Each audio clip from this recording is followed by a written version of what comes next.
Eu quero fazer uma reflexão com vocês, como tenho feito, mas hoje eu queria fazer um pouquinho diferente. Talvez a pregação tome um pouquinho a conotação de palestra, mas há uma orientação na carta, ou uma das cartas no Apocalipse, que elas são destinadas apenas para um grupo de pessoas, apenas para o grupo dos vitoriosos, ok? Ao que vencer será vestido, ao que vencer receberá um novo nome, ao que vencer será feito coluna no templo do meu Deus, ao que vencer, ao que vencer, ao que vencer. E dentre essas exposições está escrito assim: ao que vencer não sofrerá o dano da segunda morte. Eu queria explicar isso mais uma vez à igreja. Se existem duas mortes, é porque existe duas vidas. É importante entendermos isso.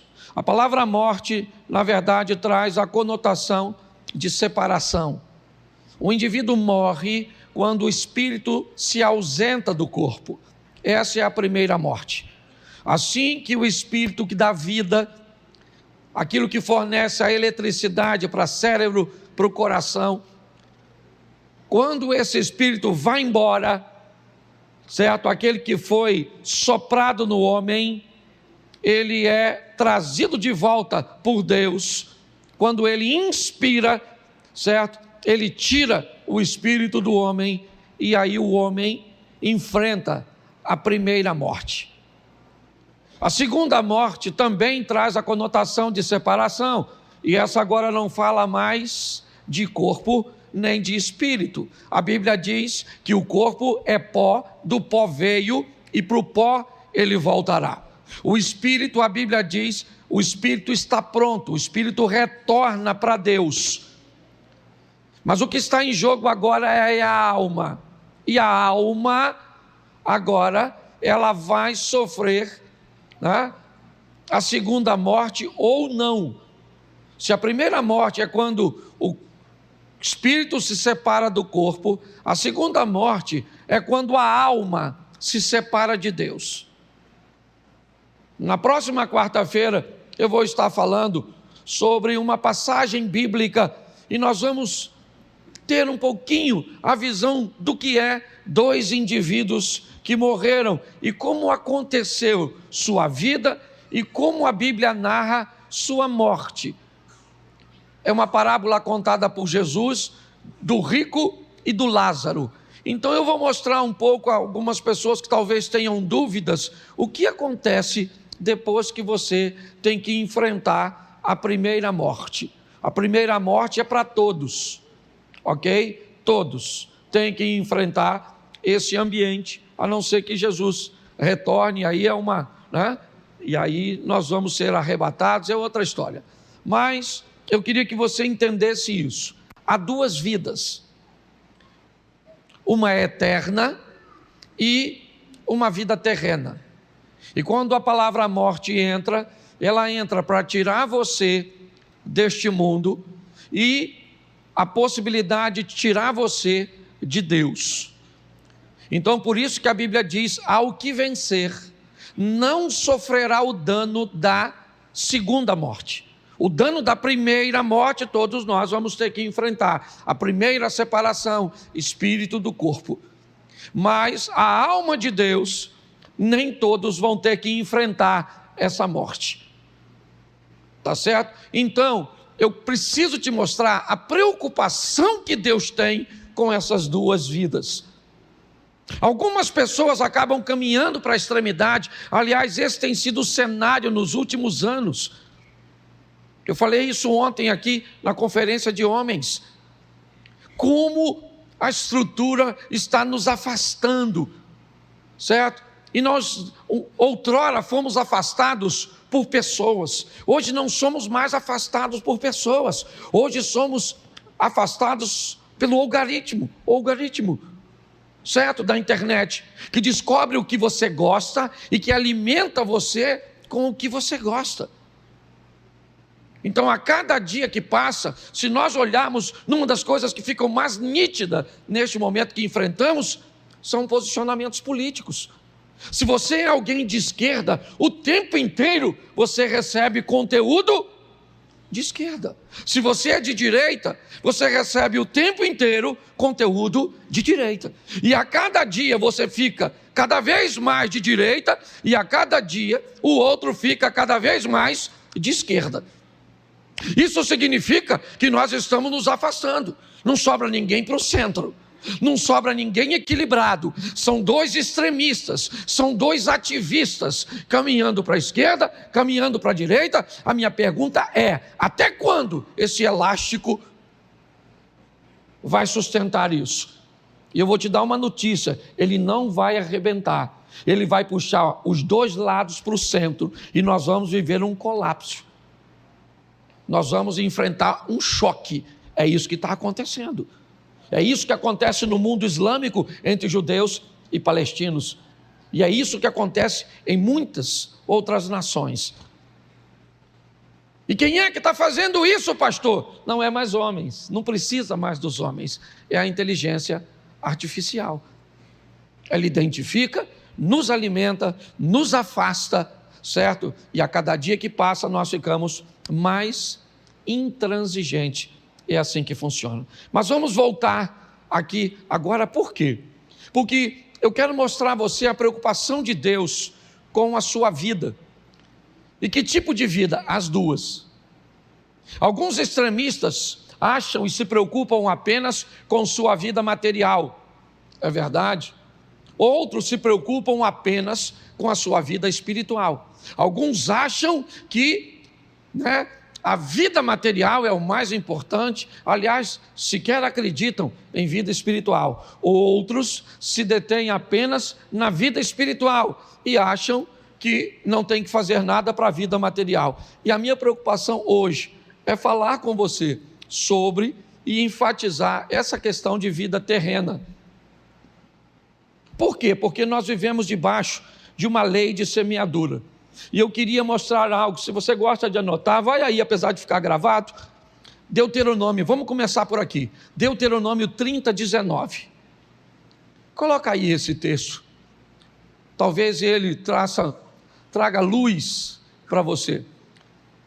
Vamos lá? Leia para mim, por favor. Os céus...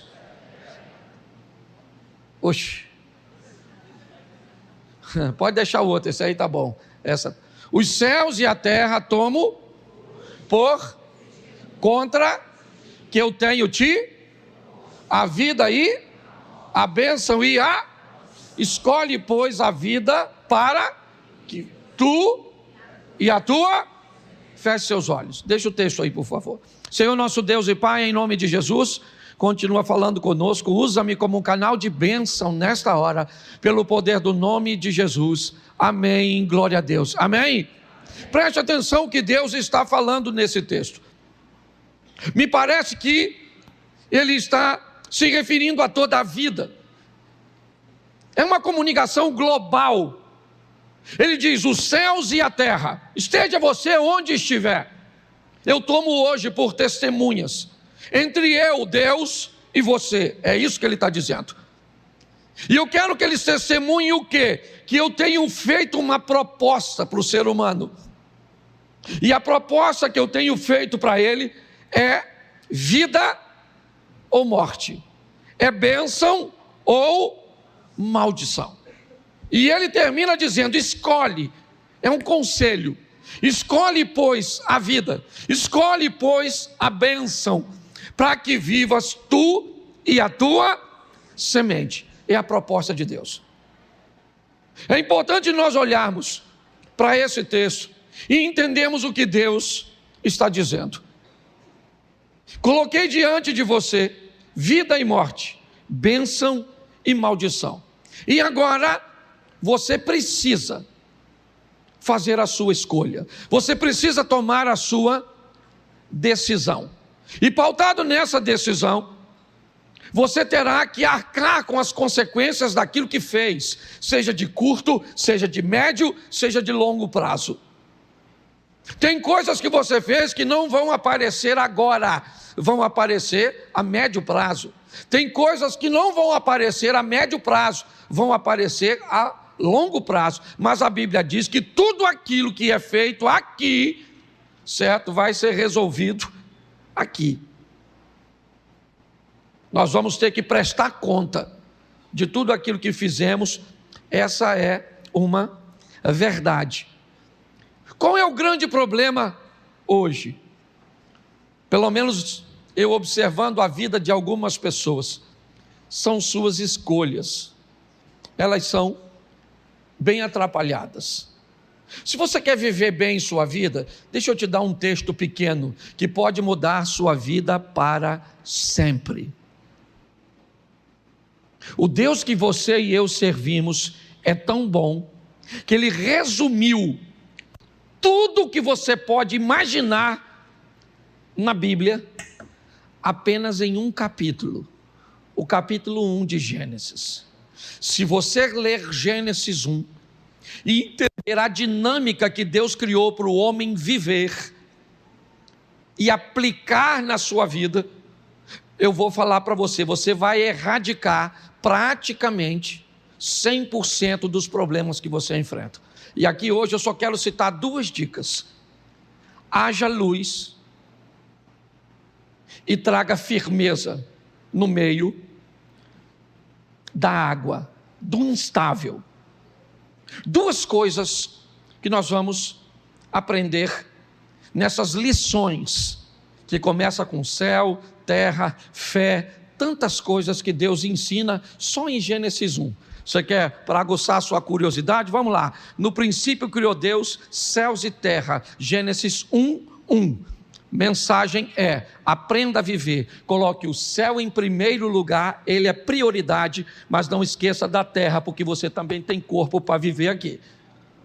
Segundo, chame à existência aquilo que não existe como já existisse. Isso é princípio de fé. Quer viver bem aqui? Tenha fé. Eu vou mostrar isso já já a você.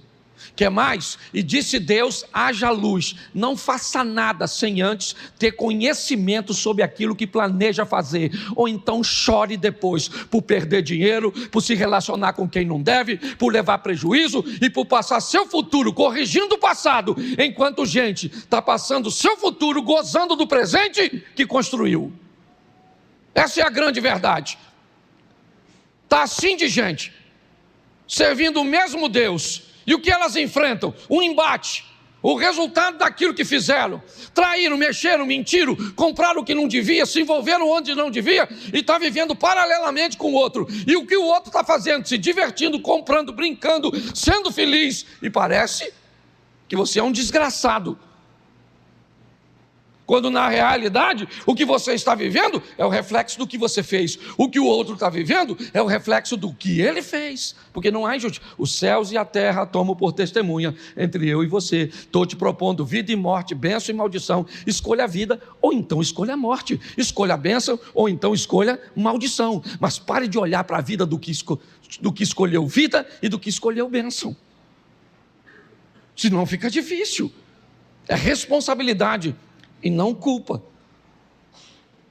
Então, esse texto é um texto que nos mostra isso, que nos faz olhar com muita seriedade para nossas escolhas, porque nós vamos ter que nos encontrar com elas. Então, você quer? Coloque luz e faça coisas em ambiente sólido. Não quer? Construa dentro d'água, construa na areia, como diz a Bíblia. Vai lá, se enfia em coisas que você não conhece. É isso aí. Invista onde você não conhece, compre o que você não conhece, faça o que você não conhece. Você tem todo o direito de ser um aventureiro nessa vida. Eu só queria lembrar você que a sua vida não é um filme. A sua vida, ela é real e você vai ter que lidar com suas escolhas. Que isso fique claro. Por quê? Pastor, o que você está querendo fazer? Hoje eu quero falar sobre poderes. Eu preciso mostrar na igreja, foi algo que Deus colocou no meu coração. Por quê? Porque o mundo, ele é regido e governado por poderes. E esses poderes, eles estão distribuídos em 3 níveis principais: poderes espirituais, poderes emocionais e poderes materiais. O mais fácil de lidarmos com ele, com certeza, é o poder concreto, o poder da matéria. Esse nós temos muita facilidade. Quando nós passamos por poderes emocionais e espirituais, aliás, o espiritual e o material sempre foi muito bem encarado, principalmente pela igreja. Mas até hoje está assim de gente que tem muita dificuldade de lidar com problema emocional. Até hoje, membros de igreja, pessoas esclarecidas, têm dificuldade de procurar um psicólogo, um psicanalista e um psiquiatra, porque isso é coisa de doido. Ainda é um preconceito na cabeça de muita gente. Então nós temos 3 poderes: os poderes espirituais, os poderes emocionais e os poderes materiais. Os materiais a gente consegue entender, porque é grana, é casa, são bens, formações, tudo aquilo que nós podemos, certo, ver de verdade, meio que pegar, ser palpável. Mas hoje eu quero mostrar a você, numa escala de potencialidade, 5 poderes. Eu separei aqui 5, que se você entender esses poderes e colocar a sua vida dentro dele, provavelmente nunca mais você muda de igreja, por mais aborrecimento que você tenha. Provavelmente nunca mais você pensa em divórcio. Quando você colocar isso na sua vida, esses 5 poderes, pelo menos o reconhecimento desses 5, ok? Eu coloquei numa escala aqui rapidinho, esse culto é rápido. O primeiro poder é o poder de Deus, esse é o maior. Esse é o primeiro poder que rege esse mundo. Deus criou, Ele é dono de tudo, Ele pode todas as coisas. É assim que funciona. É o poder de Deus. Que poder é o poder de Deus? É o poder do bem sem mal. A Bíblia nos diz, coloca aí porque eu quero frisar isso, Tiago 1,13. Preste atenção nesse texto. Tiago capítulo 1, verso de número 13. Isso. Ninguém sendo tentado diga, de Deus sou, porque Deus não pode ser tentado pelo mal e a ninguém. Então, você consegue entender? O poder de Deus é o maior poder, Ele é o soberano, é o todo-poderoso, Ele pode fazer tudo e nele não há mal. Ele não pode ser tentado, Ele a ninguém tenta, tá certo? Esse é o poder, é o maior poder que rege este mundo, rege essa terra. Então que fique claro isso, tá certo? Se eu tivesse uma dica para dar a você, eu diria, cole em Deus, cola nele, certo? Você gostaria de ser amigo de quem? De Neymar Júnior? Seria legal, certo? Você gostaria de ser amigo do Zuckerberg lá, do camarada? Gostaria? Você gostaria de ter amizade? Pois é, teve um cara que foi chamado amigo de Deus. Você quer ser amigo? Vamos deixar as prateleiras de baixo e vamos logo para a prateleira de cima. Arruma um amigo bom e esse amigo é Deus. Ande com o Todo-Poderoso e onde você estiver, Ele vai estar também.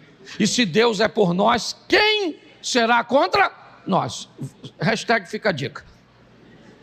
Tá certo? Segundo poder, aqui. Segundo lugar, tá certo? Vamos lá. Segundo poder, o poder das trevas. Não negligencie isso.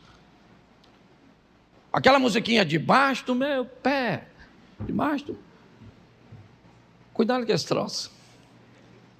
Um anjo uma vez, quando estava num litígio com o Satanás, sabe o que ele falou?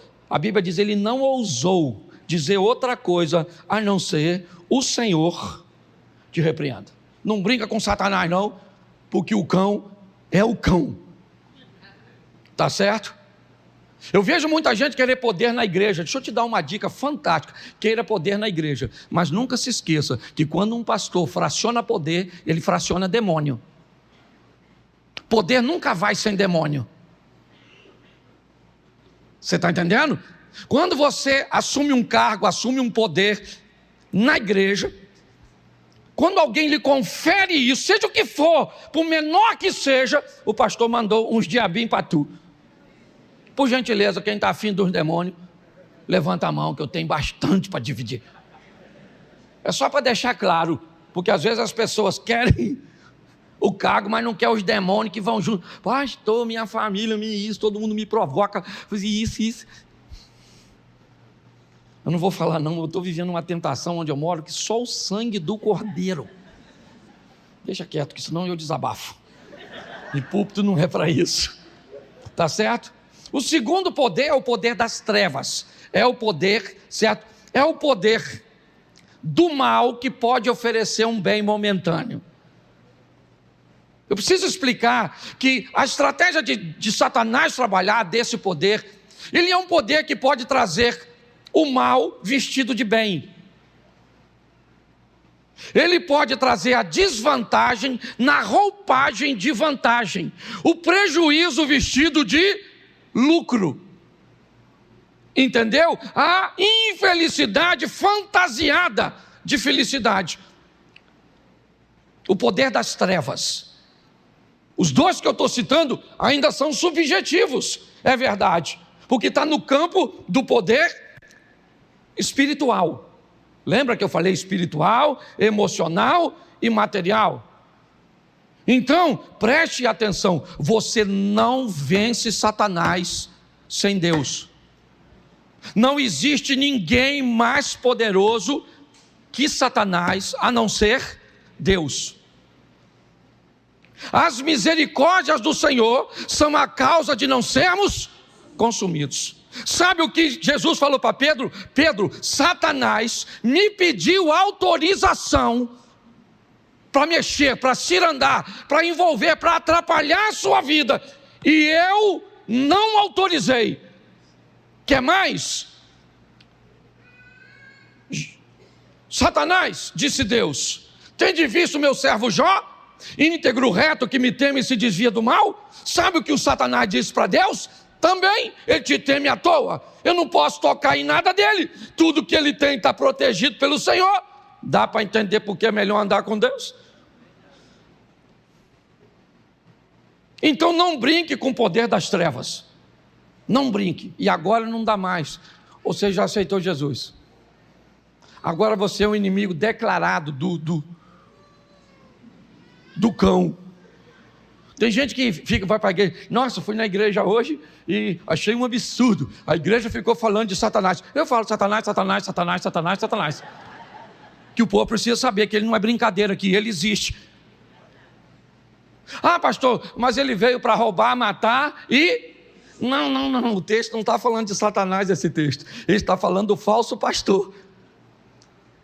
O ladrão não vem senão roubar e matar e destruir, porque ladrão está chamando pastor de ladrão, safado, sem vergonha. Umas classes assim mesmo, que a hora que o lobo chega, o lobo é Satanás. O ladrão que vem roubar, matar, destruir, não é o diabo não, irmão, vai ler a Bíblia. Estava pensando que o negócio é brincadeira? Então não brinque, então coloca aí para a igreja toda. Hoje que o povo não leu a Bíblia, não teve tempo hoje, que foi muito difícil. Vamos ler aqui. Não vou nem perguntar se você leu para não te envergonhar. 1 Pedro 5,8. 1 Pedro 5,8. Coloca aí, santo varão. Sede, vigiai, porque o vosso, isso não é amigo, não, e adversário. Entendeu? Anda em bramando como?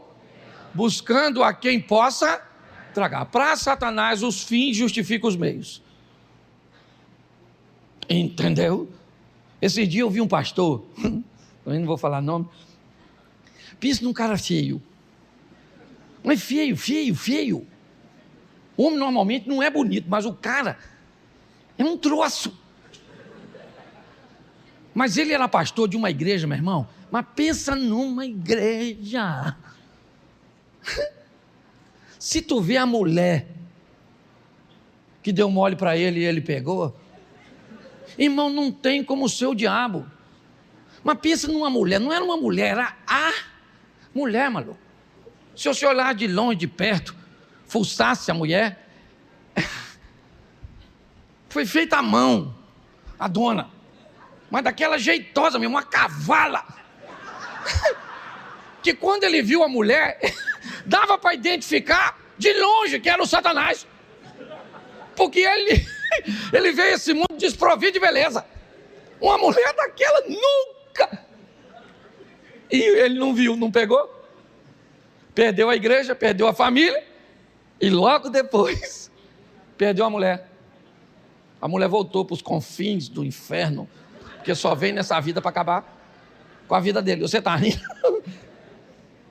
Você consegue entender? Com o diabo não tem isso. E ele é poderosíssimo. Então para de falar essas besteiras. Crente da nossa igreja não fica desafiando Satanás. Satanás, eu te desafio. Desafio o quê, rapaz? Você é doido?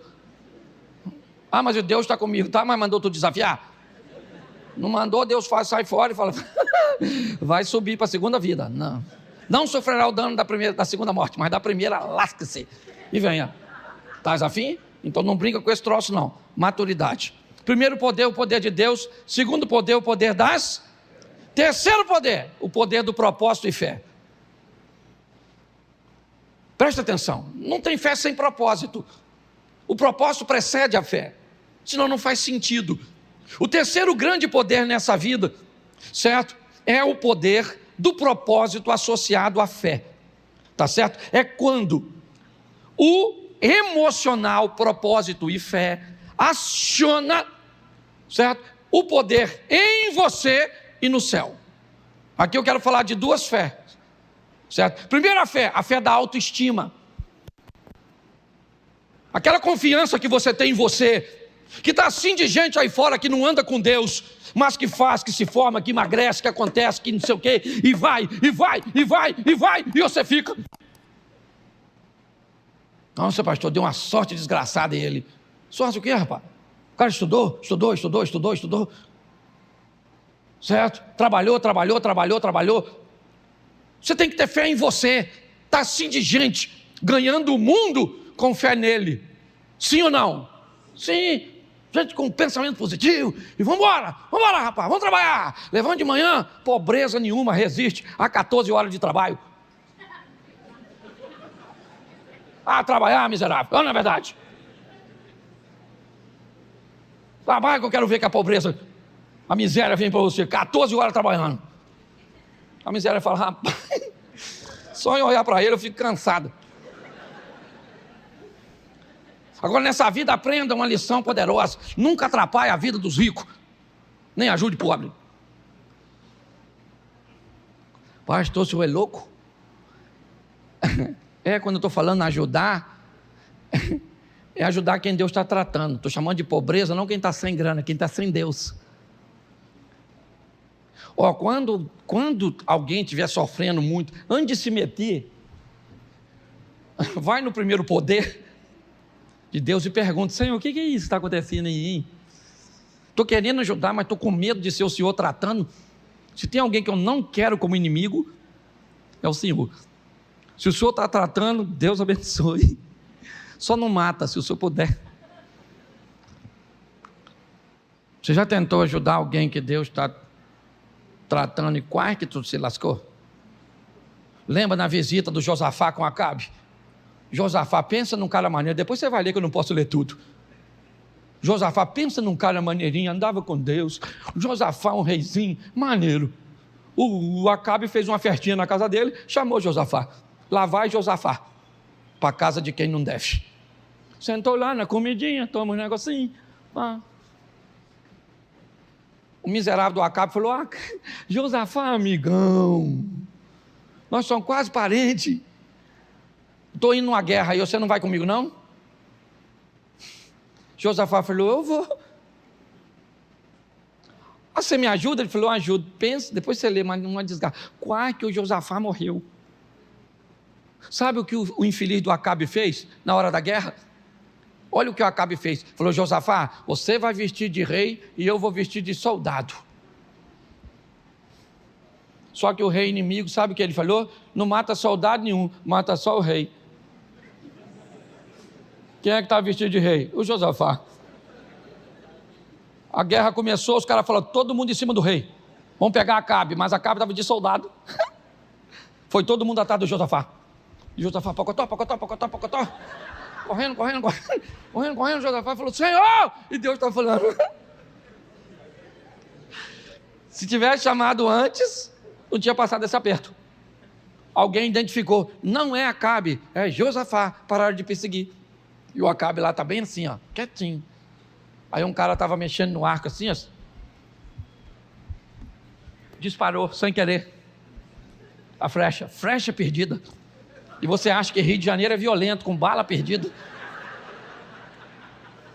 O cara morreu numa flecha. Sangue de Jesus tem poder, meu Deus do céu, vamos lá, certo? Então preste atenção. Terceiro poder, o poder do propósito e da fé. Você tem que ter fé em você, sim ou não? E fé em Deus. Fé em você, você vence tudo aquilo que pode. Fé em Deus, você vence os obstáculos que você não. Mas Ele é o Todo-Poderoso. É o terceiro poder em conexão com o primeiro. Glória a Deus. Ele rege a terra, o poder de Deus rege a terra. O poder de Satanás está por aqui e o poder da fé. Quarto poder. O poder, eu uni 3 aqui para fazer. O poder da qualificação, do relacionamento e do trabalho. É o poder da ação. Tá certo? Porque se eu falei de fé antes, fé, seja no campo material aqui, para a realização de coisas, seja no espiritual, você precisa agir. Tiago diz que a fé, sem obras, ela é. Então o quarto poder é o poder da ação. Se você não age, não há reação. Reação é a partir da sua ação. Se você não faz nada, você vai para o céu, não sofrerá o dano da segunda morte, mas vai se lascar nessa vida. O que eu estou querendo é melhorar a vida dos crentes aqui. Entendeu? Melhorar seu casamento, melhorar seu relacionamento com seu filho, melhorar sua casa, melhorar tudo. Pelo menos essa é a proposta. É assim que eu vejo. Então você precisa, o quarto poder é o poder da ação. Ação em se qualificar, ação em se relacionar e ação em trabalhar. Qualificação, relacionamento, trabalho. Peguei um exemplo fácil, simples que eu usei aqui esses dias. José do Egito. Pensa num cara qualificado. Ele era qualificado. Procuraram uma qualificação em alguém para resolver um problema e não acharam. De repente aparece José. O faraó falou para o copeiro, cara, eu estou precisando de alguém que interprete meu sonho. E não tem ninguém qualificado. O copeiro disse, eu conheço um cara que tem qualificação. Deixa eu falar uma coisa para você. Falaram para você uma mentirinha que está faltando emprego? Te falaram isso? Eu queria saber onde é que está faltando emprego. Porque em todo lugar que eu converso, com todos os empresários da igreja aqui que eu converso, segundo eles, está faltando funcionário bom. Gente preparada, qualificada. Esse dia eu estava conversando com um amigo, ele falou, Cláudio, no processo de seleção, eu coloco um espião na sala. Como se ele fosse um candidato para escutar a história dos candidatos. E ali, quase todo mundo é eliminado. Então o que falta é qualificação. Você chegar assim com o seu currículo num processo seletivo, quando perguntarem quem tem ensino fundamental, ensino médio completo, já tem uma penca que vai embora. Quem tem um curso técnico na área, vai outra. Quem fala inglês, nessa foi tu. Aí tu não sabe nem mais depois o que aconteceu, porque tu foi embora. Então escute só. Escute só. As pessoas estão sem qualificar. O poder, certo? É o poder da ação. onde você se qualifica, onde você se relaciona, porque preste atenção, não adianta estar qualificado sem relacionamento, porque se o José não tem relacionamento com o copeiro, o troço não acontece, está assim de gente, preparado. Você pega o como é que é o nome? O currículo dele, rapaz, você fica até com medo. Ciências ocultas, letras apagadas, muitas formação. Você olha assim, pensa em curso atrás da outra. Ele não arruma nada, não tem uma conexão, não tem nada, dá uma dó. Certo? José era alguém que tinha conexão, relacionamento. Já ouviu falar que relacionamento vale mais do que dinheiro? Sim ou não? Isso, é quase isso. Dinheiro é muito importante. Se você não gosta de dinheiro, anota um pix aí. Porque tem gente que acha que o dinheiro é do inferno. Nada, rapaz, dinheiro é um negócio bom. Então, qualificação. E presta atenção, não adianta orar para arrumar emprego não, hein? Se não tem qualificação, hein? Deus até abre a porta, mas abre a porta para você ganhar um salário mínimo, assim, de acordo com a sua classe. Ah, Senhor, meu Deus. Abre uma porta. Deus diz, uma porta não vai rolar. Vou abrir uma escotilha. Um vitrô de banheiro. Ué, mas é muito apertado. Mas é por onde tu passa, infeliz. Entendeu? Você ri, né, Cláudio? Mas é verdade. Sabe o que o cara fala comigo? Pastor, arruma um emprego para mim. E eu pergunto o quê? O que que você? Adivinha o que ele me responde? Tudo. Mas é uma facilidade arrumar emprego. O cara faz tudo, Zé. Se ele faz tudo, primeiro emprego eu arrumo. Para ele, o emprego para ganhar 35 mil reais que me ofereceram lá em Brasília. Só precisa falar mandarim. E se ele faz tudo, ele fala chinês. Rapaz, tem um emprego bom para tu, 35, quer? Claro! Fala chinês? Não.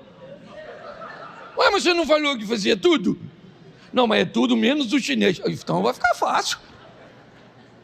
Vamos fazer ele trabalhar no consulado, falando inglês também não fala. Fala português? Não, pastor, eu tenho muito problema. Então fecha essa boca. E até agora eu nem falei do Satanás, gente, pelo amor de Deus. Você consegue entender isso? É complicado.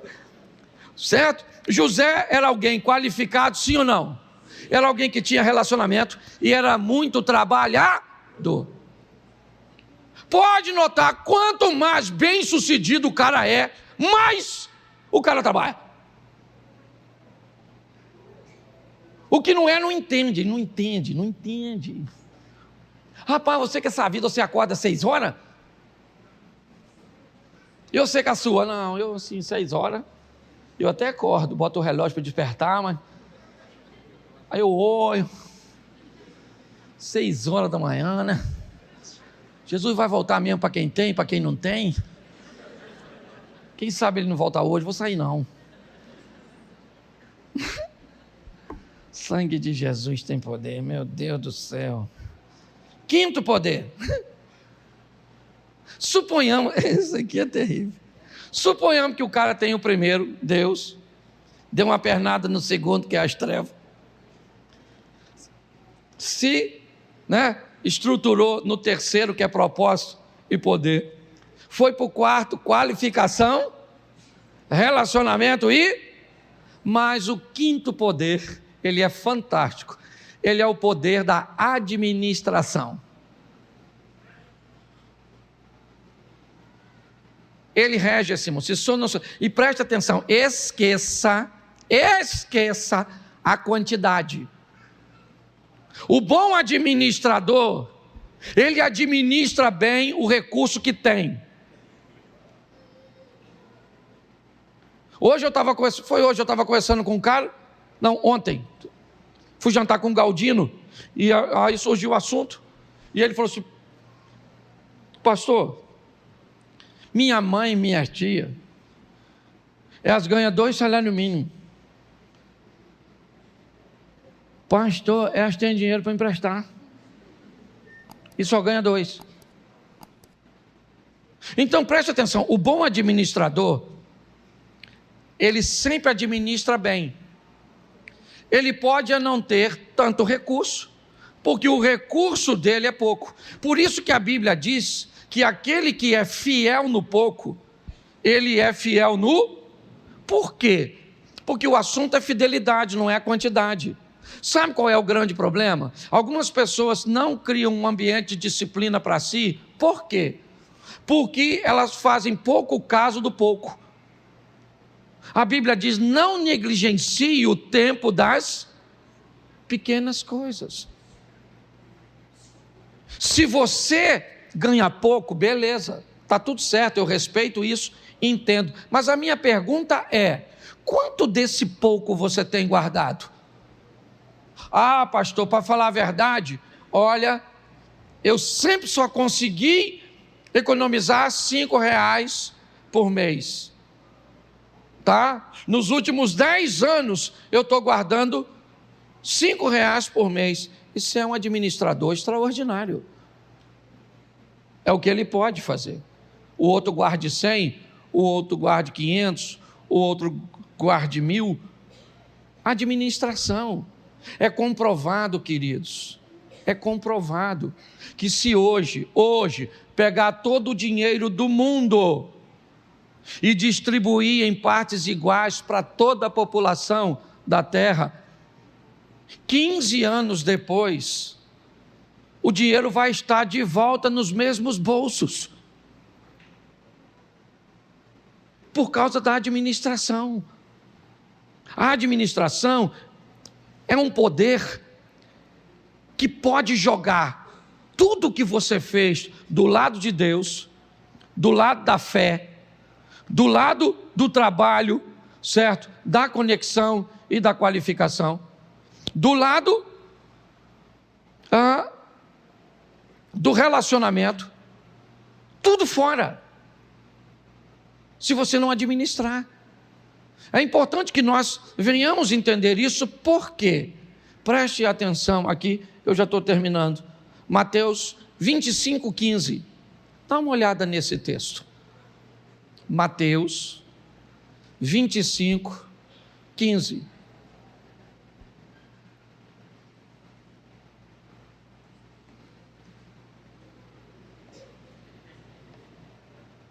Mateus, a um deu o quê? A outro deu o quê? E ao outro? Segundo o quê? Segundo o quê?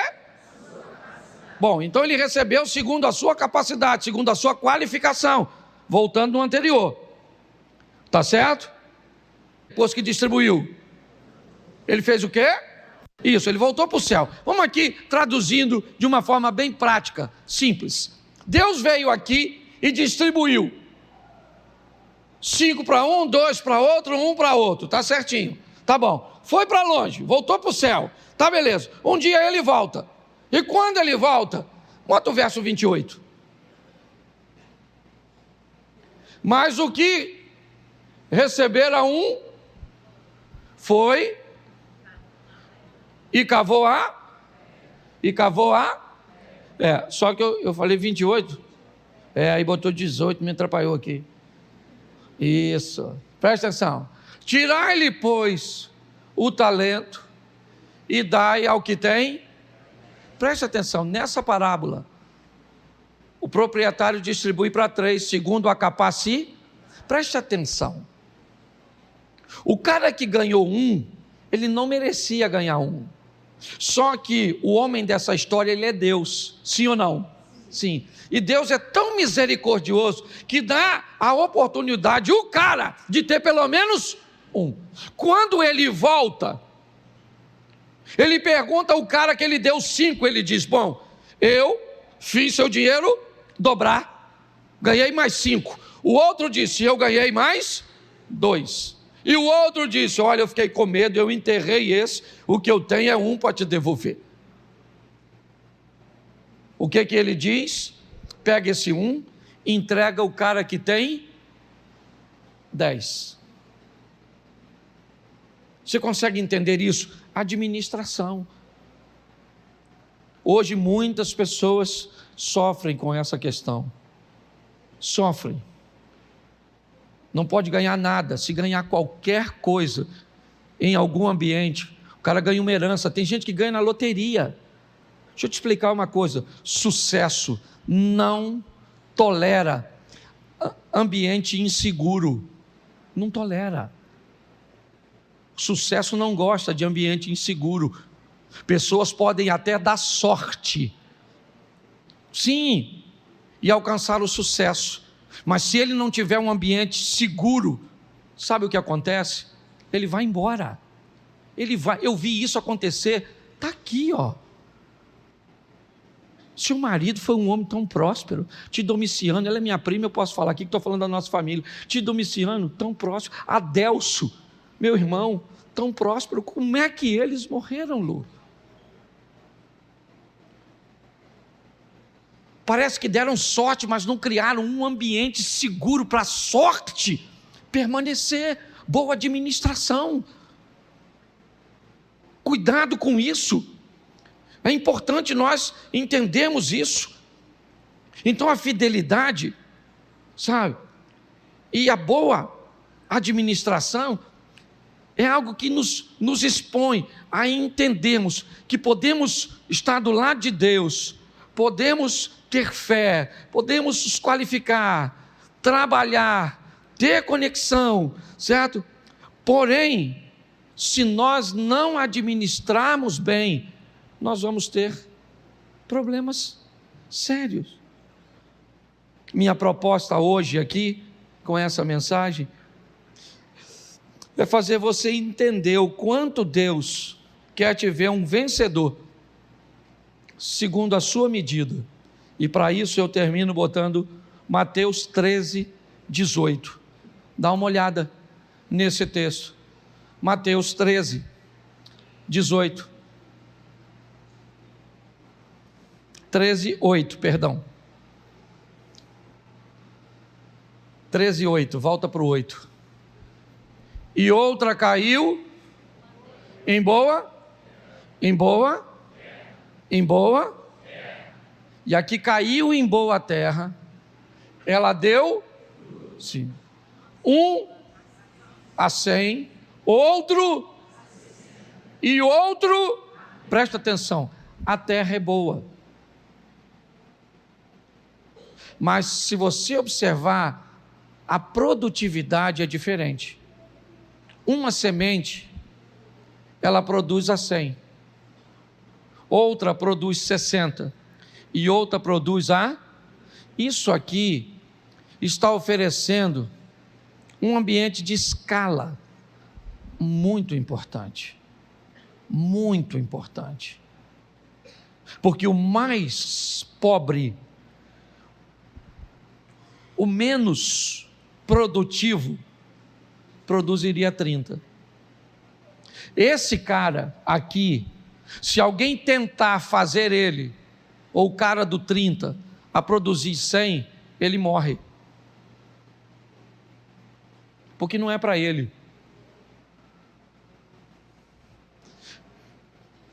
A grande essência da vida é descobrir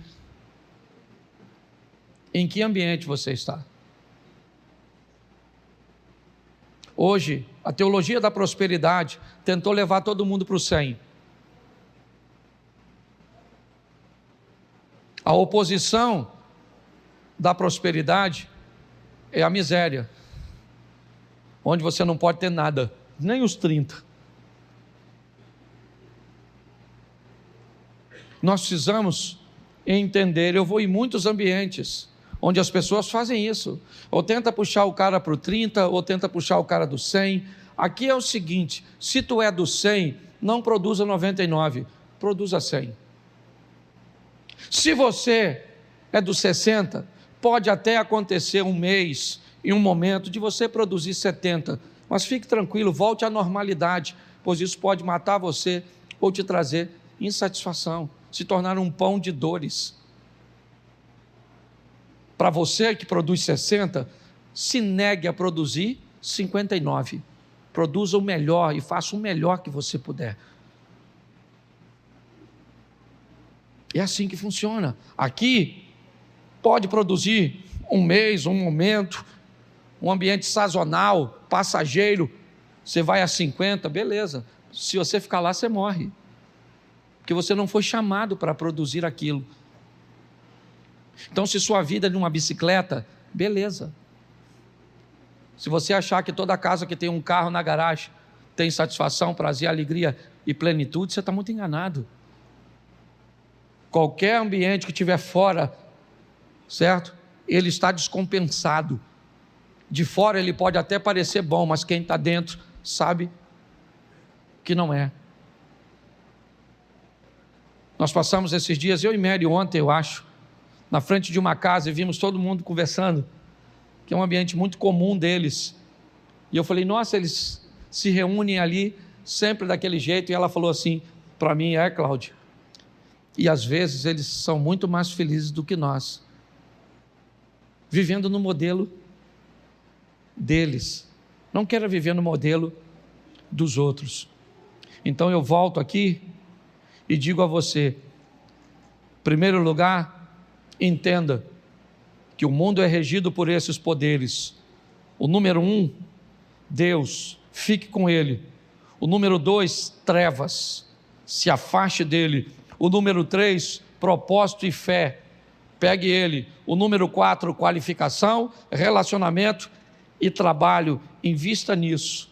Agora, se puder fazer um cursinho, colar com alguém que administra bem, para aprender a administrar, se possível, antes de ganhar,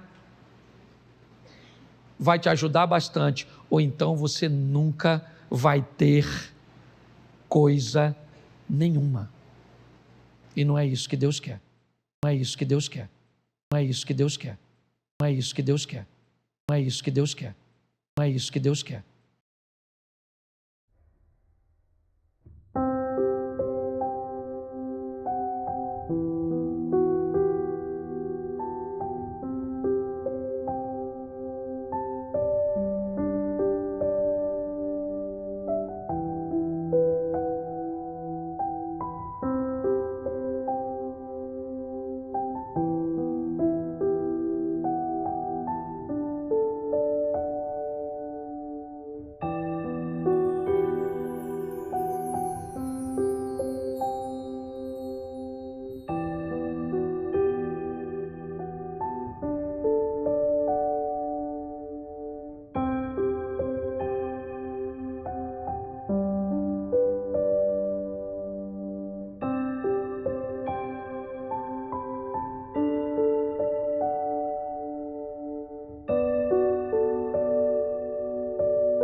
Eu tenho uma palavra guardada no meu coração e eu confesso a vocês que eu estava meio apreensivo de falar dela novamente. Mas eu tenho aprendido que essa questão da repetição, assim como vimos na palavra da oferta, ela é altamente didática. E eu preciso que você abra a sua Bíblia no Evangelho de Lucas, no capítulo de número 5.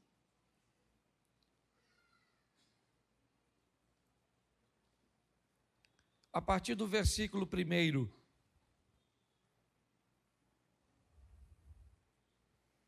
Lucas capítulo 5, verso 1.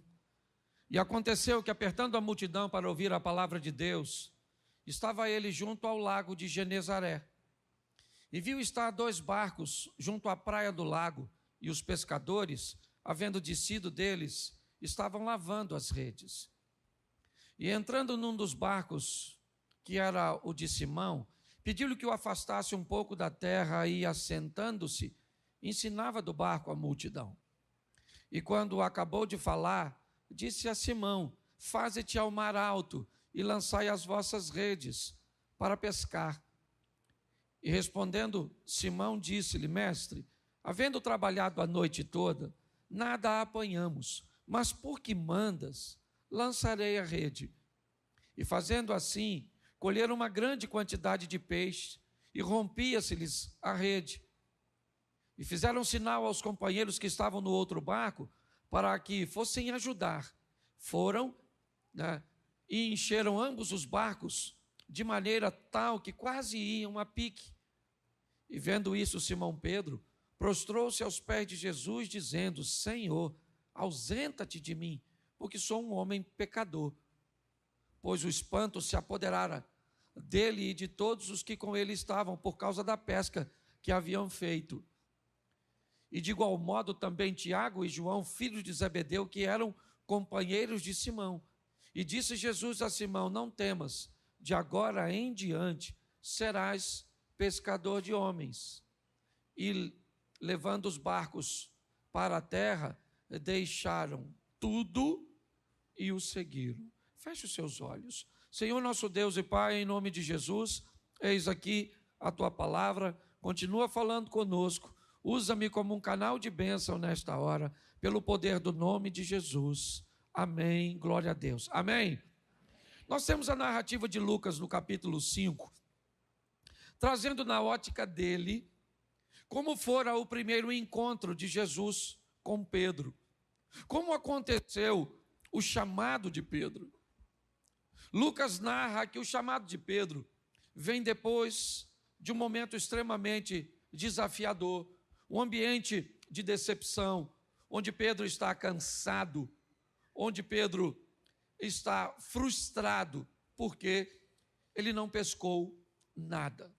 É muito importante nós entendermos que quer em Pedro, quer em Jesus, quer em Paulo, ou em qualquer outra pessoa, em mim ou em você, sempre vamos estar expostos aos grandes desafios da vida.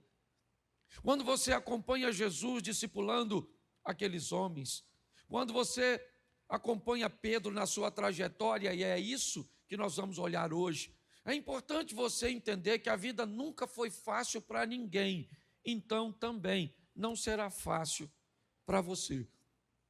O que você pode é, com maestria, com sabedoria, tomar algumas decisões assertivas a ponto de amenizar os problemas da sua vida. Quanto mais assertivo você for em suas decisões, no que tange a relacionamentos interpessoais, ao que tange, né, a sua gestão com questões materiais, inevitavelmente isso irá suavizar a sua vida. Ok? Pessoas que aprendem a administrar a sua vida de uma forma assertiva, inevitavelmente são pessoas que sofrem menos.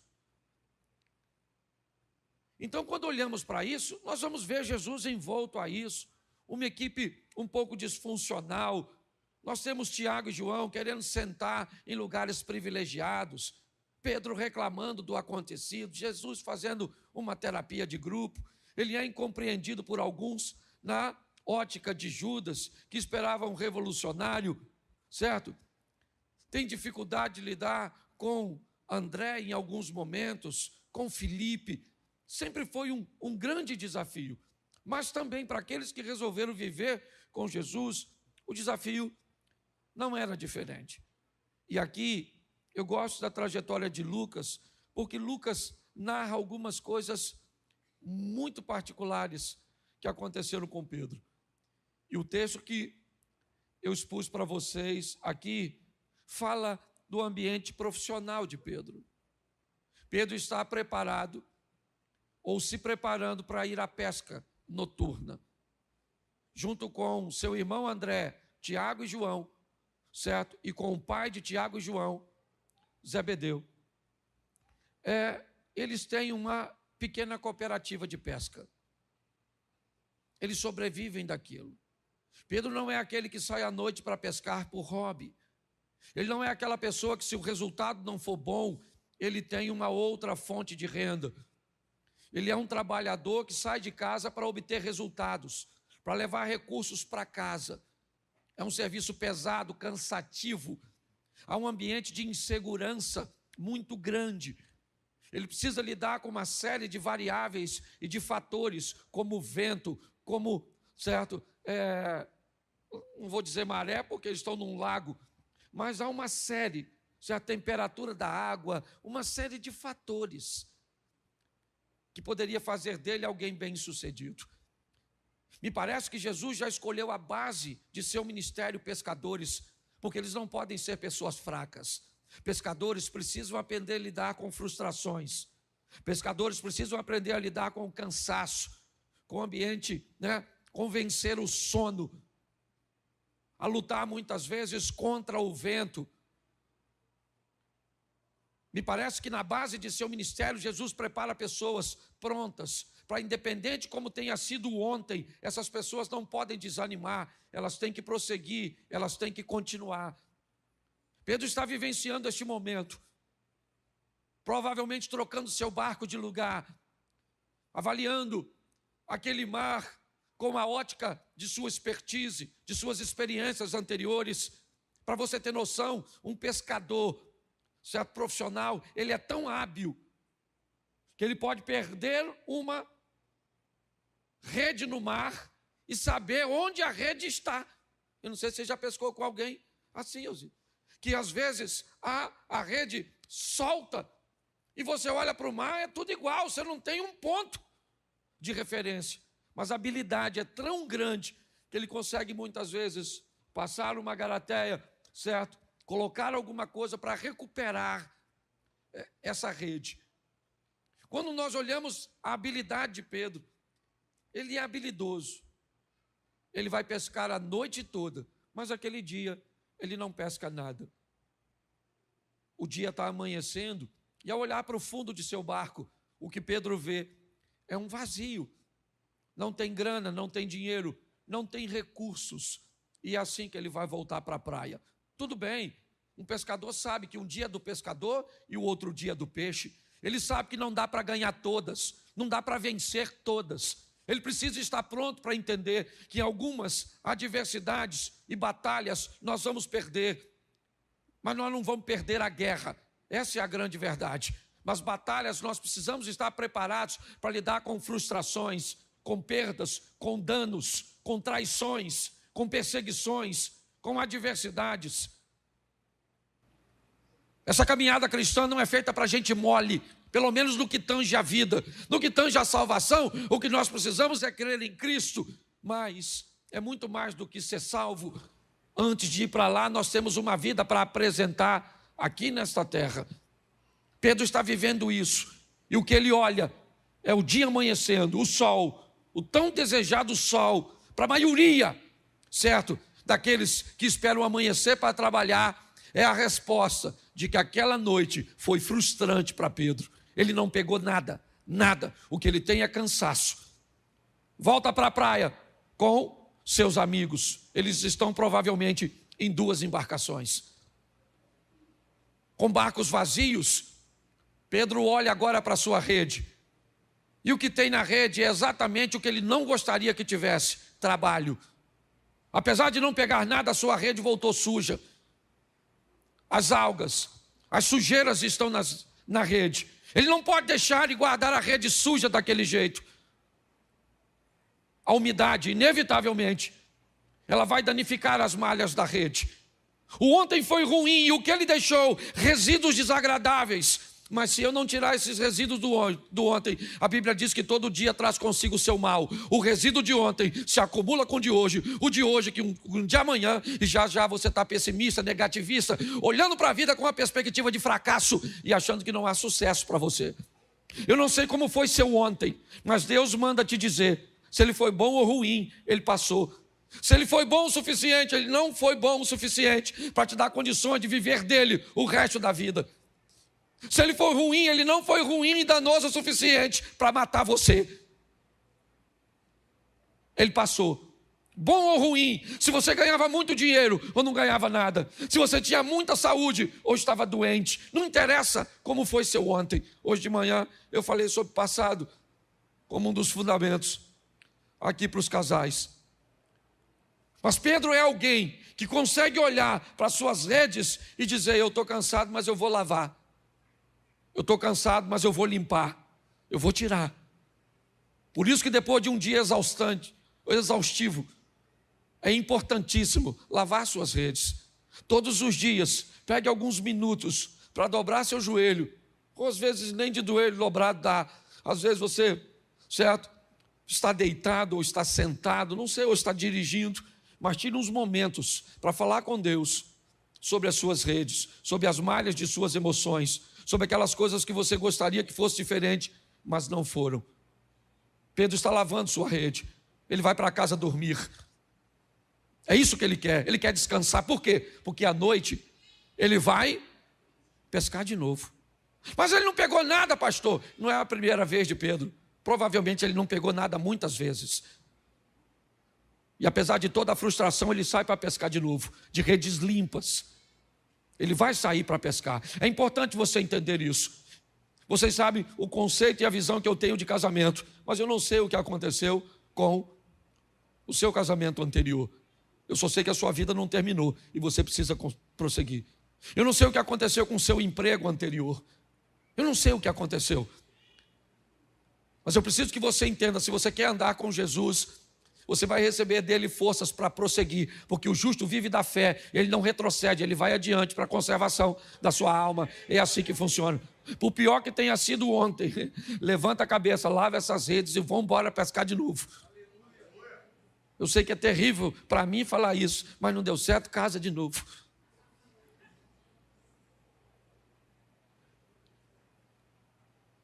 Tente de novo, faça de novo.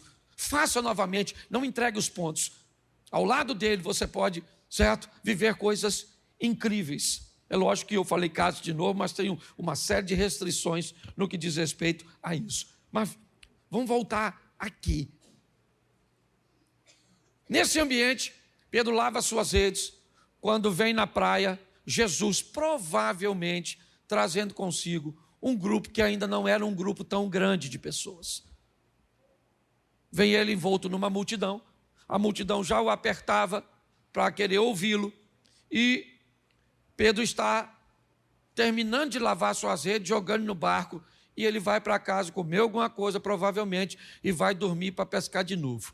Jesus vem andando na praia e entra no barco do Pedro. O texto não diz que ele pediu para entrar, ele entrou e falou: bota seu barco na água, porque eu estou a fim de pregar, porque está ruim de pregar aqui. vou fazer do seu barco um ambiente de pregação. Pedro deve ter pensado. Se você olhasse para o Jesus lá da frente, você diria, nossa, que honra! Puxa vida, eu queria ser dono do barco. Se você já soubesse quem era, agora se há um cara entra no teu barco e diz, vamos, você falou, maluco, que parada é essa? Rapaz, eu estou cansado pra caramba, vou comer um negócio e vou dormir. Mas como provavelmente Jesus estava envolto numa pequena multidão, Pedro cede o apelo, puxa o barco e ancora, estabiliza o barco para Jesus falar daqui, né, ou do barco para a multidão. E Pedro está lá também, olha como é que Jesus é. Pedro estava cansado, sim ou não? Pedro está com sono, sim ou não? Se Jesus usa o barco e não leva Pedro, provavelmente Pedro ia falar, Jesus, vamos ancorar aqui, valeu? Prega aí, depois dá uma puxadinha, porque eu vou para casa dormir. Pedro está dentro do barco, ou seja, não tem rota de fuga. Jesus está pregando e ele está lá, está com sono, sim ou não? Mas está lá no barco, porque tem dia que você vem para a igreja com sono, sim ou não? Isso. Pedro está preocupado porque não pegou nada, sim ou não? Tem dia que você vem também. Eu imagino Jesus falando, né? Vou te levar para o céu. E Pedro está falando, precisava de um peixe. Certo? Já vou mandar o Espírito Santo. Ele falou, rapaz, o que eu vou falar com a minha mulher que não peguei nada? Sim, você já veio para a igreja assim? Com a mente em outro lugar, cansado, com sono. Sim, eu esse dia estava pregando, eu vi que tinha uma turma cansada na igreja, e falei assim, quem quer ir para o inferno? Fala amém. Lotou 2 ônibus. Eles estavam tão cansados, desconcentrados, coitado, certo? Mas eles estavam ali, isso é que legal. Talvez hoje você está aqui cansado, aborrecido. Se eu perguntasse para você hoje, por que você veio à igreja, você nem sabe. Sabe qual seria a sua resposta? Ué, hoje não é domingo? Certo? Então pare e pense. Pedro está lá, Jesus entrou e falou, vamos embora, Pedro, entra aí, meu filho. Eu vou pregar. Pedro deve ter falado, tanto barco, justamente o meu. E Jesus está lá pregando, quando de repente Jesus fala a palavra que Pedro provavelmente mais queria ouvir. Qual era? Amém. Já teve no culto assim? Você fica doido, que hora acaba, hein, gente? Amém, Pedro falou, graças a Deus. Vão dormir, Jesus falou, vamos pescar, Pedro.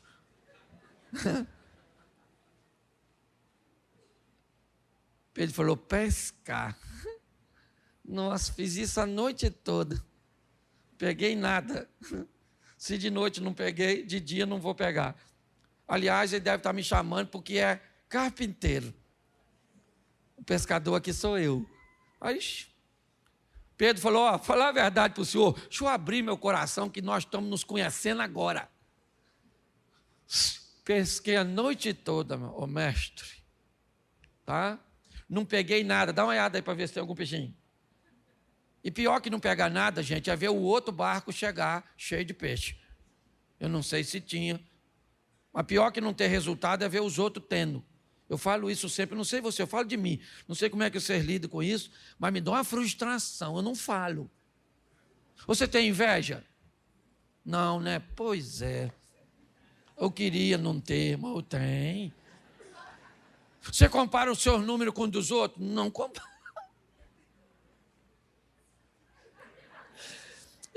Pensa num cara que eu sou muito bagunçado, não sei nem como é que eu sou pastor. Porque para mim ser o que eu sou, eu tenho que lutar tanto contra mim mesmo, que é terrível. Aí eu vejo os outros, pessoal não... Esse dia o cara falou comigo, pastor, olha só, hoje eu vivo uma vida com Cristo, passo uma mulher bonita, eu não olho, eu não sinto nada. Eu falei, cara, sai de pé de mim, que eu vou contaminar. Eu vou estragar você, rapaz, eu sou má companhia para você. Você consegue entender? Nós estamos num processo evolutivo, sim, de caminhada, crescendo. Pedro está ali vivendo o momento dele. E Jesus diz, vamos pescar? Ele falou, vamos. Mas não peguei nada, a noite toda não peguei nada.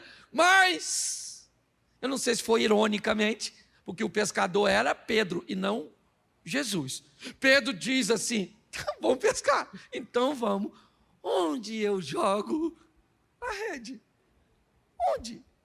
Só vou lançar a minha rede onde o Senhor E Jesus, para dificultar, falou, então leva o barco para o fundo. Não podia trazer os peixes para o raso?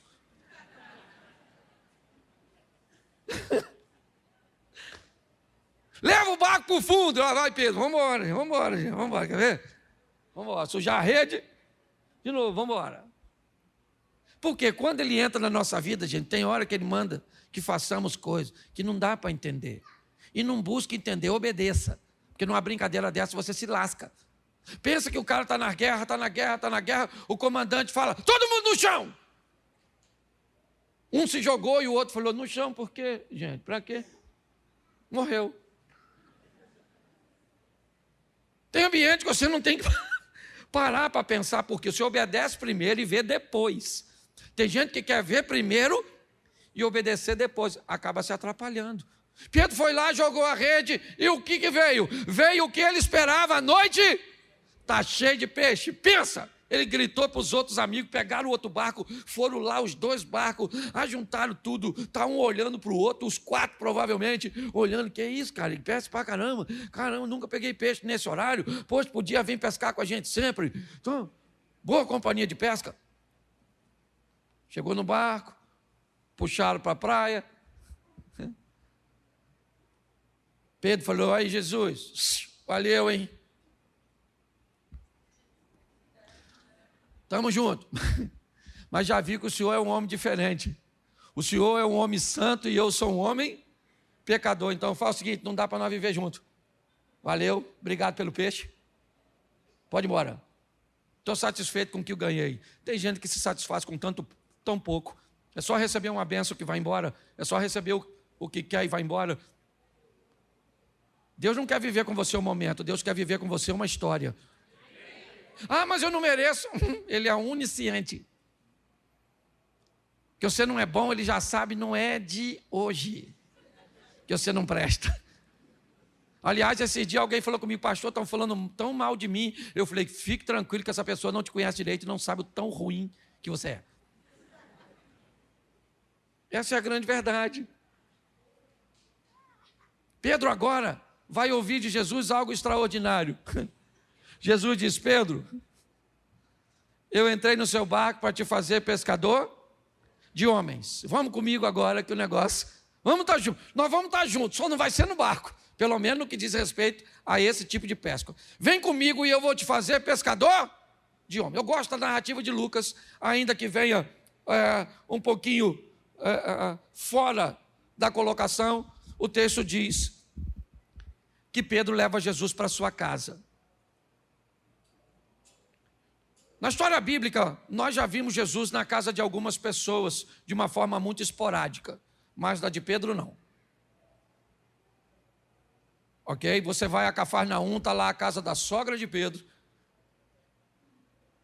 e ali Jesus fez uma base. Eu gosto dessa coisa, do cara que tem um encontro com Deus, mas o primeiro lugar que esse cara leva a Deus é para dentro da sua casa.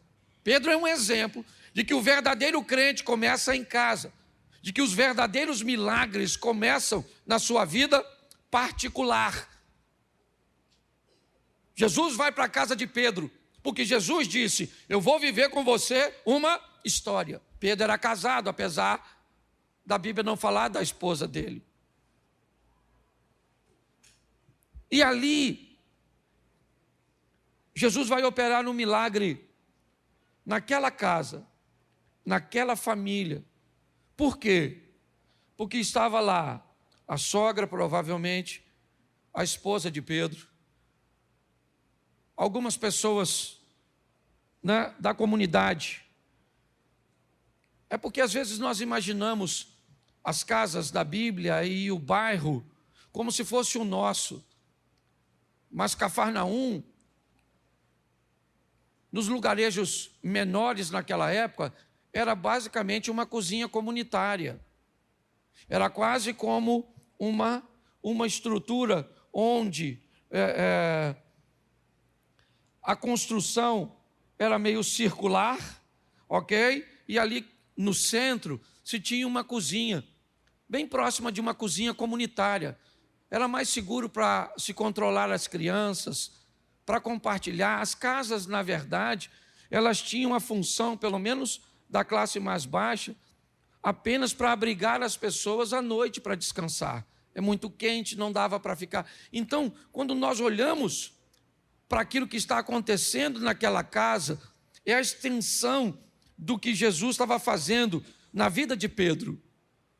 Quando Jesus vai para a casa dele, chega lá e encontra uma pessoa doente. Quando Jesus cura aquela pessoa, o que Jesus está dizendo para Pedro é o seguinte: minha história não é apenas com você, eu quero mostrar a você que se eu for contigo, eu posso guardar e intervir na sua casa.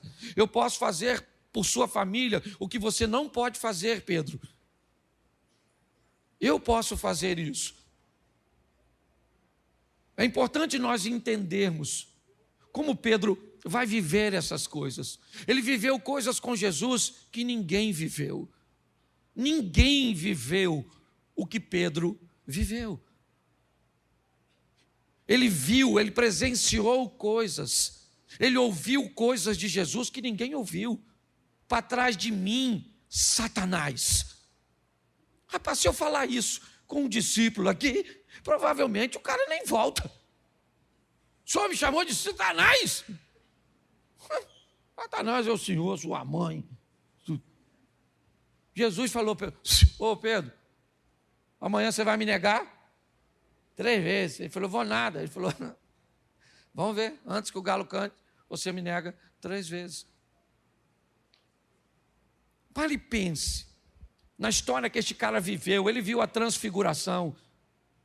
Ele presenciou, experimentou coisas extraordinárias. Sabe por quê? Porque ele aceitou o convite. Não foi fácil para Pedro. Não foi. Tanto não foi fácil que Pedro volta a pescar, achando que não tinha mais possibilidade dele seguir. Mas ele andou sobre as águas. Ele teve o privilégio de ver Moisés e Elias na transfiguração. Ele viu milagres acontecer na sua casa, no seu barco, na sua vida, por causa do seu nível de entrega. O grande desafio desse ambiente que nós estamos vendo são pessoas que não estão preparadas para as adversidades, para os problemas, para as crises, para as palavras que não são agradáveis, pelas versões que falam a nosso respeito, às vezes não serem tão confortáveis. Quando pessoas falarem de você, 2 coisas podem acontecer. Elas podem estar falando verdades, e quando alguém falar de você verdades que precisam reposicionar você, não se preocupe, reposicione-se. Mas o que elas podem falar de você é mentira. Então, a única forma de falar de seus erros será mentir a seu respeito. Nós precisamos entender e vivenciar isso. A vida cristã não é para amadores, como a turma tem brincado. Não é para gente mole, não. Lá vai o Pedro, é verdade. É muito legal estar vivendo aquilo tudo? Sim.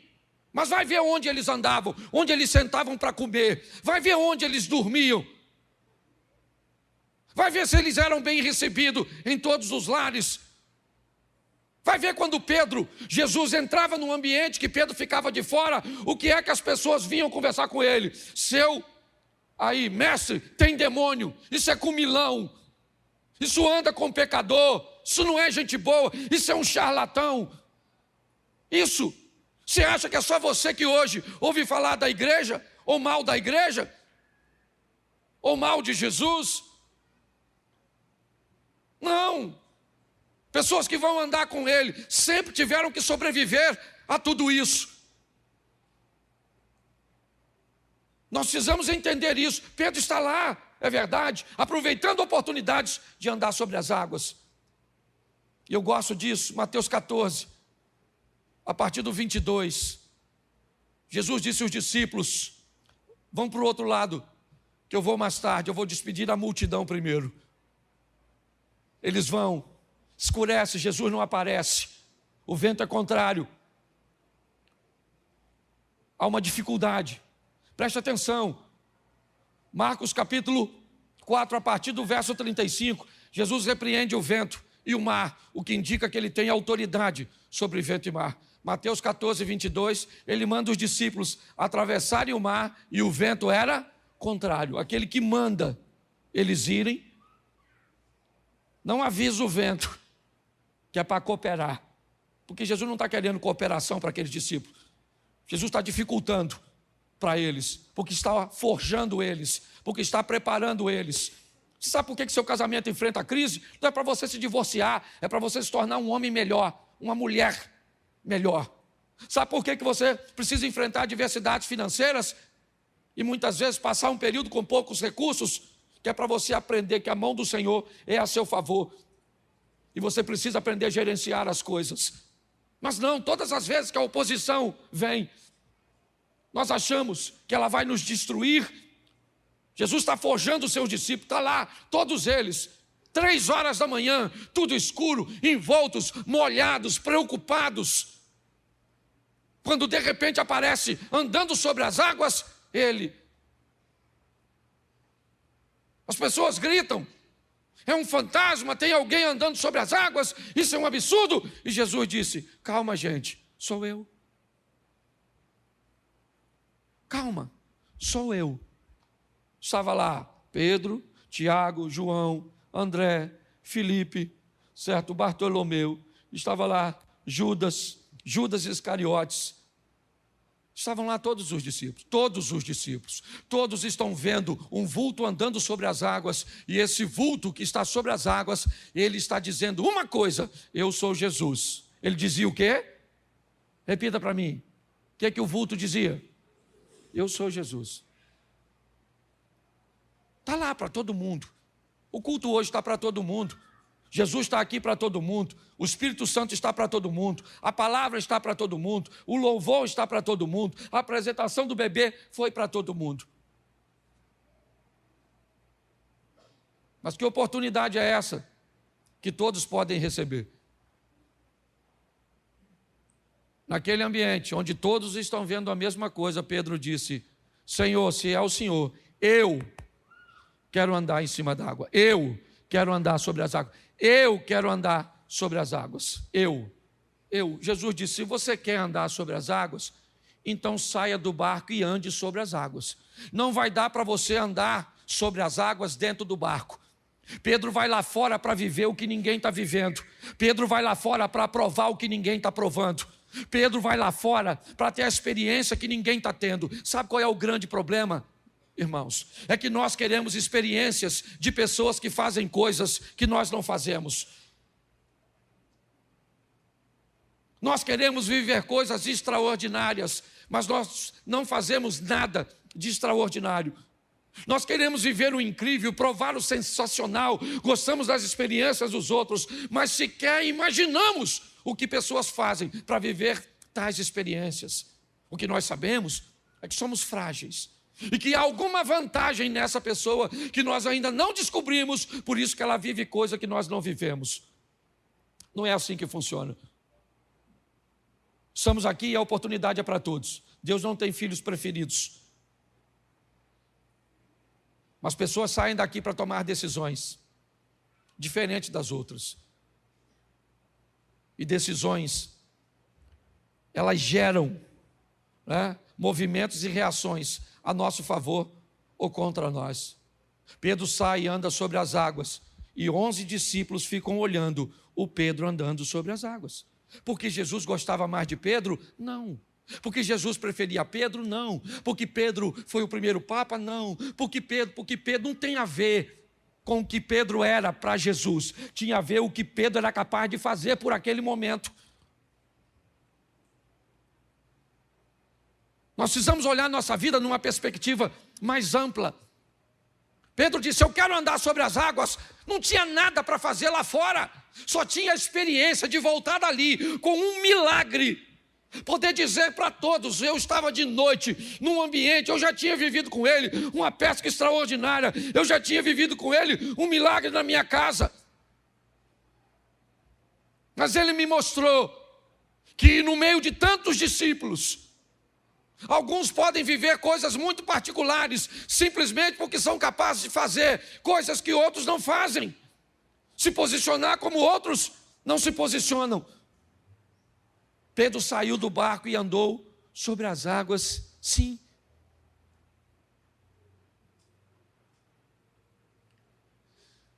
Mas um dia Jesus disse para ele: Pedro, o diabo, olha que coisa interessante, ele me pediu para agir sobre a sua vida. Pô, gente, aí é meio louco, não é? Então quer dizer que o diabo precisa da autorização de Deus para mexer na nossa vida? Bom, isso também dá para ir no Velho Testamento e dar uma olhadinha em Jó. Tendo visto o meu servo Jó, íntegro, fiel, que me teme, que se desvia do mal, o que o diabo disse para Deus? Mas também, tudo que ele tem, o Senhor protege. Antes da Bíblia dizer que Deus protegia tudo o que era de Jó, a Bíblia diz que Jó vivia uma vida íntegra. Aí eu pergunto a você, quem é que protegia a vida, a casa e os bens de Jó? Deus ou Jó? Jó. Era ele. Para o diabo agir na sua vida, você tem que autorizar. Você autoriza. É você que fecha a porta. Você viu a palavra de oferta? É você que fecha a porta ou abre a porta. É você que fecha a porta ou abre a porta da sua casa. É você que fecha ou abre a porta de suas emoções. É você que faz isso. A grande questão, gente, é que nós estamos aguardando um Deus que nos transforma. E a Bíblia não diz isso. Não diz. A Bíblia não diz que Deus vai te transformar. A Bíblia diz: transformai-vos. Jacó vira Israel? Sim. Quem transformou Jacó em Israel? Jacó. Quando ele diz: eu não quero mais isso para a minha vida. Eu não quero, chega, eu não vou te deixar antes de você me abençoar. Que benção o cara quer? O cara é rico, cheio de filhos, o cara é próspero, esse é Jacó. Mas ele diz: mas eu quero ser mais do que isso. E o anjo diz: como é que é seu nome? Ele diz: o meu nome é Jacó. Ele diz: então a partir de hoje, seu nome não é mais Jacó, seu nome é Israel. Quem transformou Jacó em Israel foi o próprio Jacó, quando ele decidiu que a vida de Jacó não cabia mais nele. Quando é que nós vamos olhar para a nossa vida, para o nosso casamento, para o nosso estilo, e vamos descobrir que ele não tem a ver com o nosso futuro, ele tem a ver até com o nosso passado. Mas chegou a hora de mudarmos de fase, de mudarmos de vida. Pedro vai viver isso, é isso que ele experimenta. Mas um dia, Jesus explica a ele como as coisas são. Eu vou ter que morrer. E Jesus disse: então, quem vocês dizem que eu sou? Quem? Uns disseram: o senhor é Elias, João Batista. E Jesus disse: Pedro, eu quero a sua opinião a meu respeito. Você que eu fiz um milagre no seu barco, você que eu fiz um milagre na sua casa, você que eu permiti que andasse sobre as águas, quem você diz que eu sou? Pedro disse: o Senhor é o Cristo, o Filho de Deus vivo, o Senhor é o Salvador, esse é o Senhor não é Elias, o Senhor não é João Batista, o Senhor não é Jeremias, o Senhor não é nenhum dos profetas do Velho Testamento. Jesus disse: bem fizeste tu, Simão Barjonas, que não respondesse segundo a carne e o sangue, mas o Espírito do meu Pai que está sobre você. Eu imagino Pedro falando: é isso aí, está vendo? Espírito de Deus sobre mim. Espírito de Deus sobre mim. Oh. Jesus falou: mas eu preciso avisar vocês, eu vou morrer e o negócio vai ficar difícil, a chapa vai esquentar. Pedro falou: morrer nada, rapaz, faz isso não. Faz isso não. Morre não, Jesus. Jesus falou: ah, Satanás. Alguém deve ter falado: Satanás. Certo? O cara estava cheio de Deus, agora já está cheio. O Pedro, imagine nós. Certo? Jesus falou para ele mais à frente: antes do galo cantar, você me nega 3 vezes. Pedro falou: aí, nego nada, fique tranquilo, eu morro com o senhor. A guarda chegou, vazou todo mundo. Todo mundo. Eu gosto do Pedro, gente, eu gosto do Pedro, já estou terminando. Pedro foi embora, mas não foi, sabe? Você conhece aquele crente que vai, mas não vai, Eliseu? Às vezes parece que o cara desviou, o cara está. Cadê o cara? Desviou. Cadê? Você conhece os crentes assim? Eles estão, mas não estão. Pedro estava lá, mas não estava, quem estava escondido olhando Jesus de longe. Aí perguntaram a ele, cara, você não estava com Jesus? Ele falou, Jesus? Jesus. O cara do milagre. Não, isso aí é o Valdomiro. Não, certo? Não, você não estava com Jesus? Jesus? Que Jesus? Não, eu não sei quem ele é não, pai. Só até ouvi falar, e eu sou pescador. Uma mulher perguntou, você estava? Aliás, ela nem perguntou. Em algumas traduções ela afirmou, você estava, você é um deles. Ele falou, não sou, garota. Confusão, é outro Pedro. Ela falou, você é igualzinho a ele, você se parece com ele, você fala como ele, você anda como ele, você estava com ele, Pedro, você é da gangue. Pedro começou a falar, sei lá, com os palavrão, também não sei, não sou obrigado a saber tudo. Falou umas coisas lá esquisitas. Mas sabe o que eu aprendo nessa história? Que tem gente que luta para falar que é com ele e os outros falam que não é. Tem gente na igreja que fala assim, sou crente, e o outro fala, hã? Eu ando com Jesus. Você está confundindo. Você anda com o outro. O concorrente. O do tridente. Certo? Tem gente que não precisa nem falar.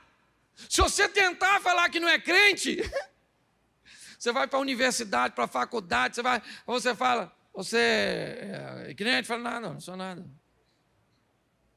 Você tem cara de crente, ó. Tem cheiro de crente. Você é crente, ó. Não sou, rapaz, não sou. Sou pecador, mas pecador também sou, mas você é crente. Aí quem é que cantou? O tal do galo. Engraçado. A gente faz cada pergunta idiota, né?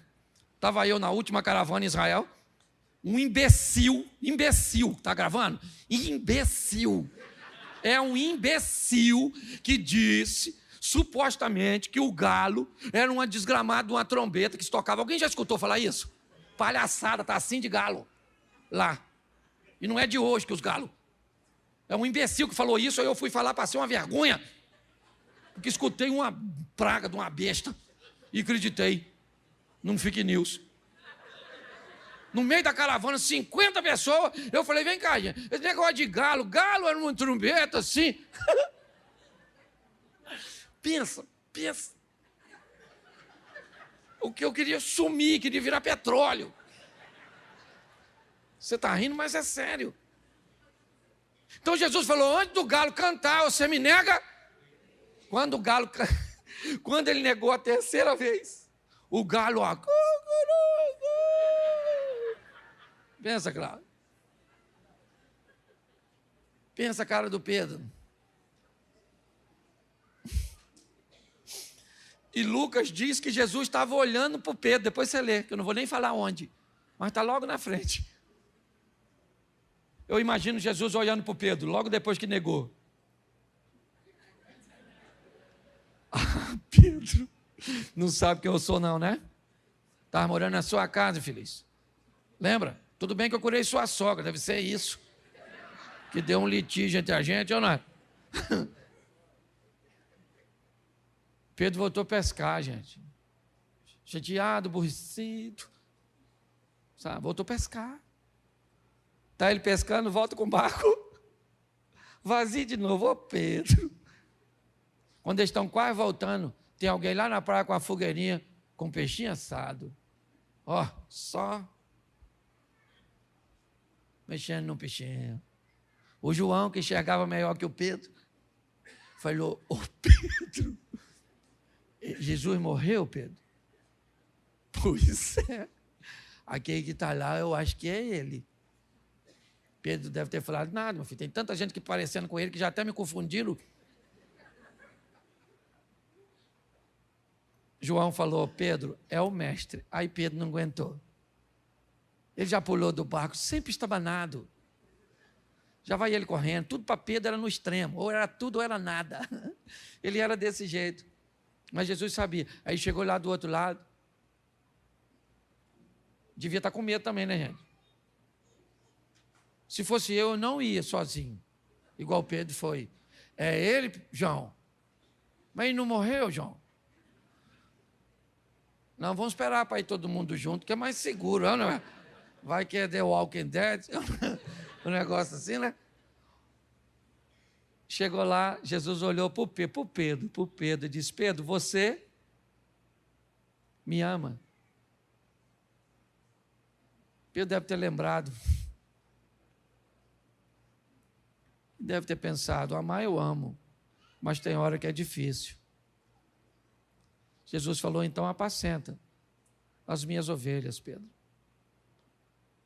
Jesus pergunta de novo: Pedro, você me ama? Se usou 3 verbos diferentes, eu não vou entrar em questões disso, porque para mim não precisa.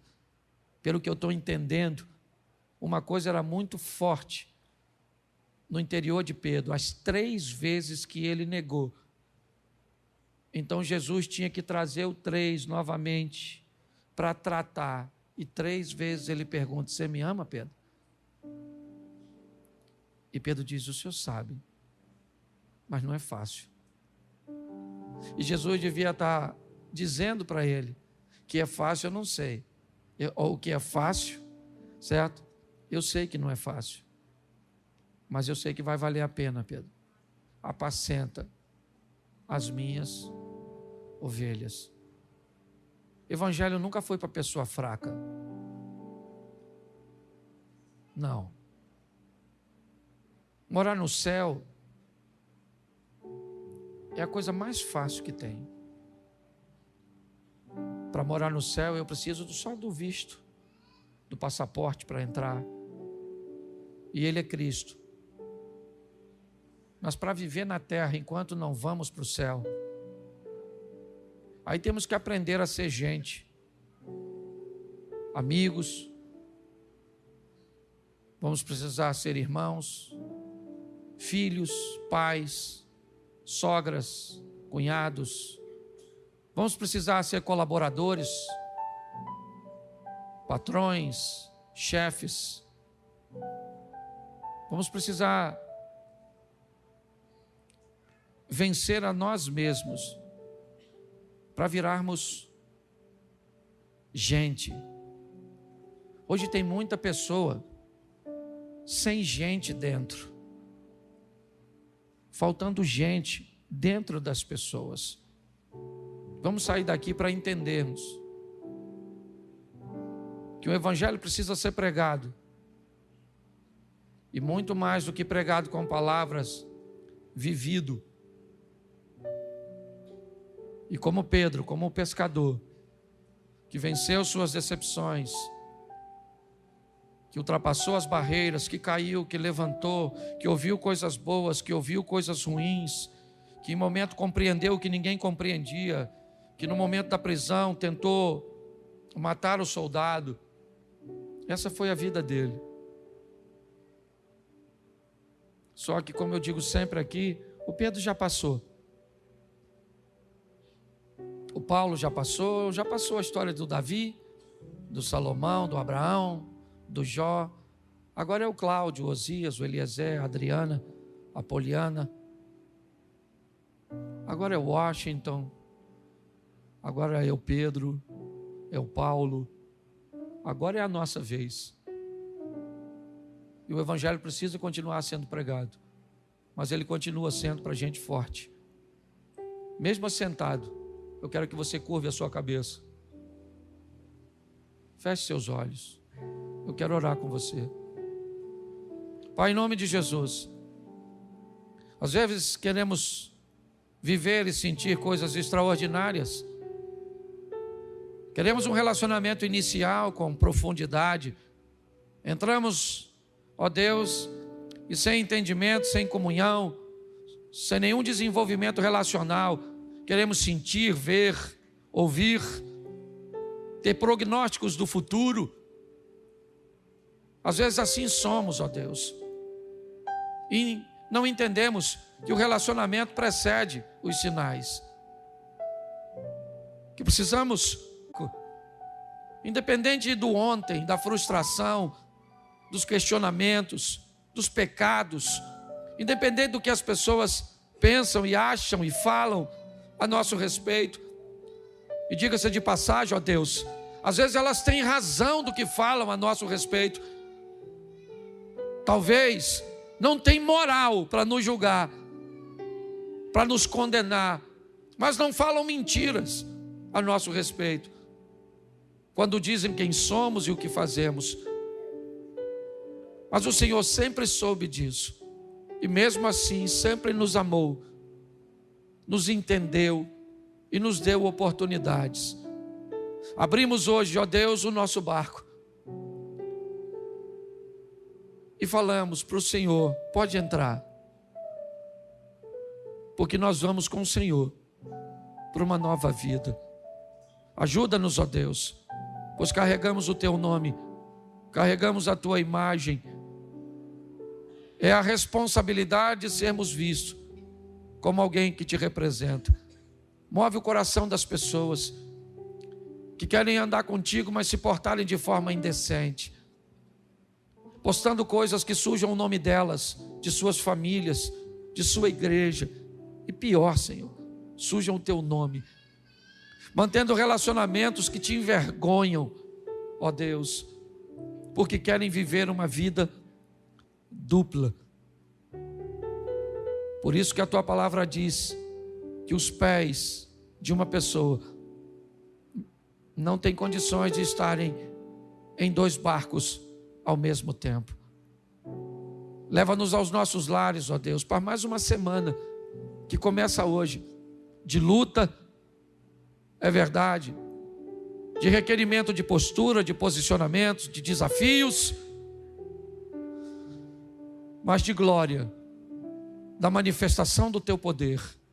Abençoa a nossa casa, abençoa a nossa família, o nosso casamento, abençoa os nossos filhos, pois não criamos filhos para Te envergonhar, ó Deus, para envergonhar o Teu reino e para perdê-los para o mal. Que o nosso casamento seja uma referência no que diz respeito à resiliência, não à perfeição, ó Deus. Que a nossa vida financeira seja ajustada de forma que não devamos nada a ninguém, ó Pai, e que todos os nossos compromissos sejam saudados. Te entregamos, ó Deus, a nossa vida profissional, a nossa saúde, ó Deus, mas mais do que tudo, a nossa caminhada de fé. Continua conosco, Senhor, porque vamos em frente, mesmo com barcos vazios, vamos lavar as redes e pescar de novo. Leva-nos aos nossos lares, guardado por Tuas mãos poderosas. Que o grande amor de Deus, nosso Pai, a graça de nosso Senhor e Salvador Jesus Cristo e as doces consolações do Santo Espírito de Deus seja para com todo o povo do Senhor. E todos digam, todos digam, todos digam, todos digam, todos digam, todos digam.